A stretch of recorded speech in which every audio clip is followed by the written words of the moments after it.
장마 전선의 영향으로 한때 시간당 50mm가 넘는 많은 비가 쏟아졌지만 다행히 우리 지역에 비 피해는 없었습니다. 기상청은 주말에는 무더위가 기승을 부릴 것으로 전망했습니다. 4년간의 의정활동을 마무리한 제8대 은평구의회 후반기 박용근 의장을 만나봅니다. 삼선 의원인 박 의장은 지역을 위해 일할 수 있어 행복했다며 소회를 밝혔습니다. 더불어민주당 강병원 의원이 당대표 도전을 선언했습니다. 강 의원은 젊은 리더십으로 당을 혁신하겠다고 밝혔습니다. 7월부터는 우회전 차량이 일단 멈췄다가 사람이 있는지 확인을 하고 출발해야 하는데요. 이를 어길 경우 범칙금도 부과됩니다. 현장은 어떤지 기자가 간다에서 살펴봤습니다.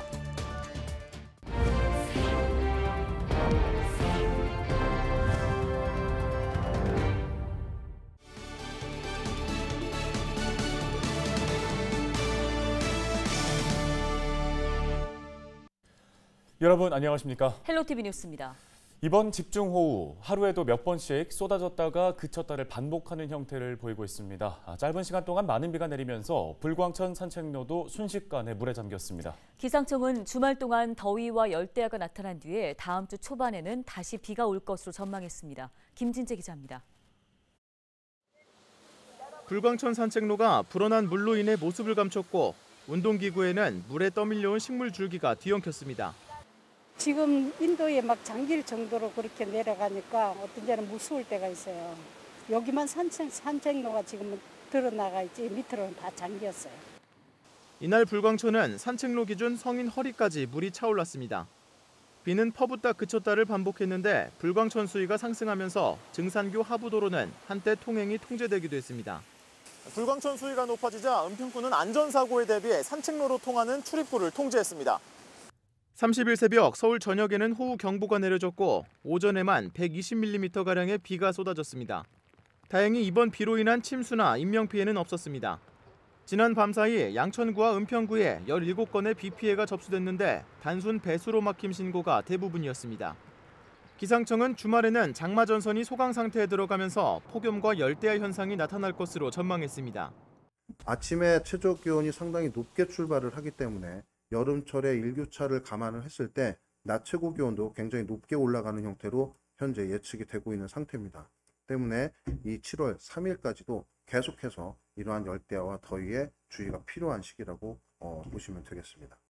기상청은 다음 주 초반 남부지방을 시작으로 다시 비가 내리고 중부지방에는 소나기가 내릴 것으로 예보했습니다. 헬로티비 뉴스 김진재입니다. 다음 소식입니다. 더불어민주당 강병원 의원이 당대표 출마를 공식 선언했습니다. 강병원 의원은 29일 국회에서 기자회견을 갖고 당의 위기, 리더십의 위기를 극복하고 새로운 민주당을 만들기 위해 당대표에 출마한다고 밝혔습니다. 강 의원은 당원들이 새로운 민주당을 원하고 있다며 공적 책임감으로 무장해 당을 하나로 통합해야 당의 위기를 극복할 수 있다고 강조했습니다. 강병원 의원은 1971년생으로 은평-을을 지역구로 둔 재선 의원입니다. 노무현 정부 시절 청와대 행정관을 지낸 뒤 20대, 21대 국회의원 선거에 출마해 당선됐습니다.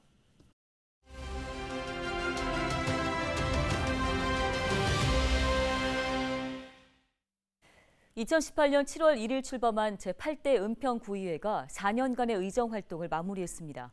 삼선 의원으로 8대 구의회 후반기를 이끌었던 박용근 의장을 만나 의정활동에 대한 소회 듣고 왔습니다.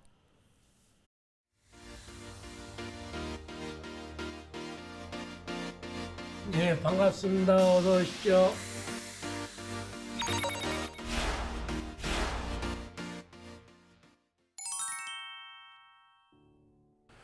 삼선 의원이지만 제8대 후반기 의장으로서 만감이 교차합니다. 이번 제8대 은평구 의회는 지난 4년간 총 34회 회기를 거쳐 381일간 회의를 운영하였습니다. 의원님들의 조례안의 발의 건수는 200여 건으로 7대에 비해 2배가량 증가하였습니다. 이와 같이 열정적으로 의원님들과 함께 협력하며 소통하여 은평구의 발전을 위해 할 수 있어서 행복하였습니다.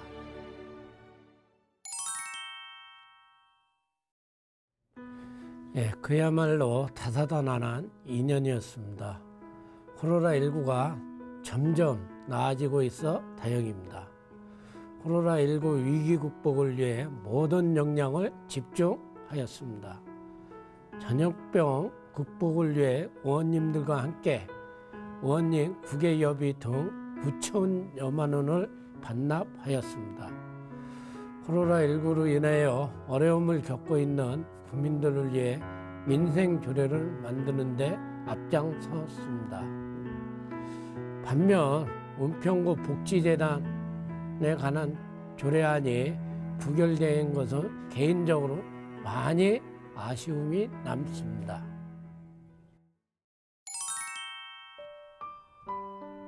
제가 8대 후반기 의장을 하면서 코로나 위기 상황 속에도 국민 여러분과 하나가 된 힘으로 민생과 회복과 지역 경제 활성화를 위해 임기가 끝나는 시점까지 최선을 다했습니다.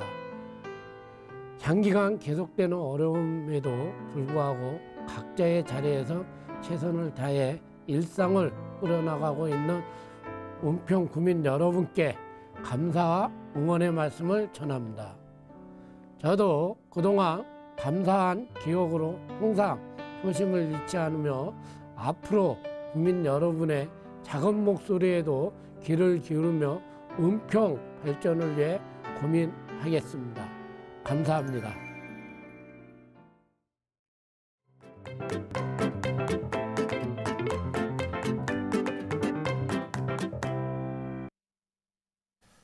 오는 7월부터 우회전 잘못하면 큰 코 다칩니다. 보행자 보호 의무가 강화된 건데요. 도로에서는 혼선도 있습니다. 기자가 간다에서 운전자와 보행자 입장이 돼봤습니다. 이세진 기자입니다.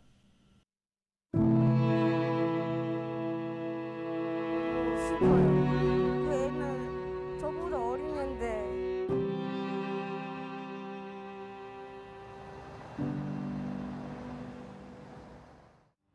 우회전 사고가 끊이지 않자 법이 바뀌었습니다. 7월부터 교차로에서 우회전하려는 차량은 일단 멈추고 주변을 살펴야 합니다. 이걸 지키지 않으면 범칙금을 내야 하는데요.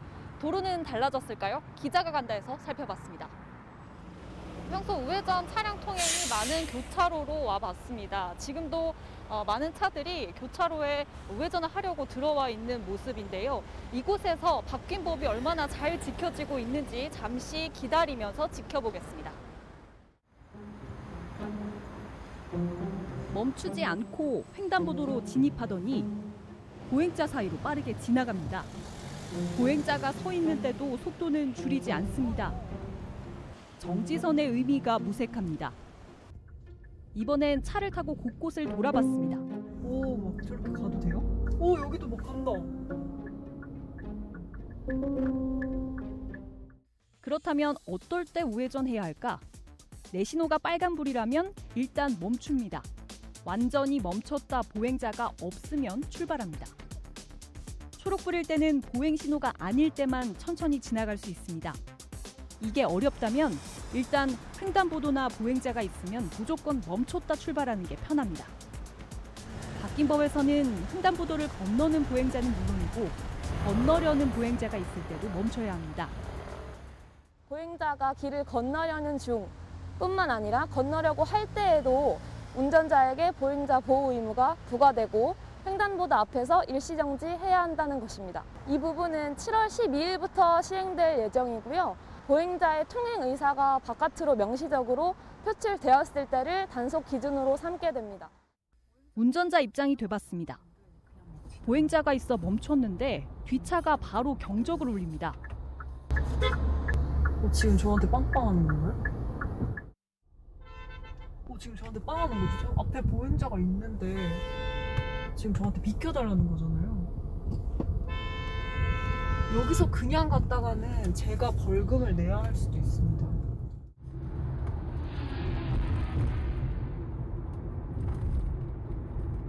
초보 운전자였을 때는 그런 상황에 되게 위협감도 느꼈을 것 같아요.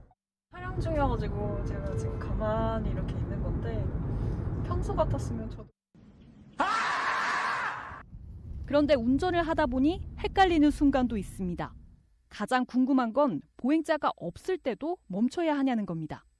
차량 차량 전방 신호가 적색일 경우에는 무조건 정지선에서 일시정지한 후에 서행을 하셔야 하고요. 만약 차량 전방 신호가 녹색이라면 천천히 진행하면서 우회전하셔도 됩니다. 하지만 이렇게 지나가다 다른 차 또는 보행자와 사고가 나면 운전자 책임입니다.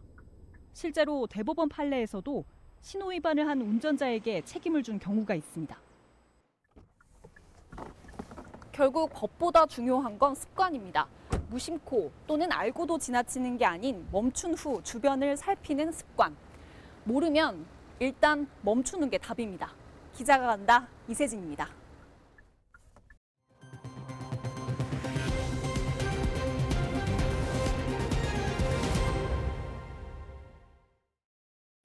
양천구가 7월부터 개울건강도서관에서 시니어 특화 프로그램을 운영합니다. 시니어 그림 동화와 치유 미술관인데요. 다음 달 4일부터 6주간 운영되는 시니어 그림 동화는 매 회차 그림책을 읽고 다양한 기법의 그리기와 짧은 글쓰기를 하는 방식으로 진행됩니다. 치유 미술관은 7월 5일부터 4주간 운영되는데요. 그림 그리기 검사를 통해 스트레스를 체크하는 등 회차별 다양한 워크숍이 진행됩니다. 프로그램 관련 자세한 내용은 개울건강도서관으로 문의하시면 됩니다.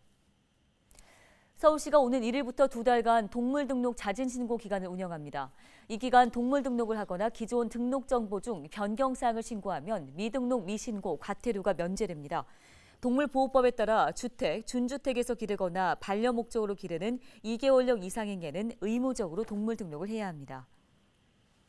오늘 저희가 준비한 소식은 여기까지입니다. 네, 시청해주신 여러분 고맙습니다.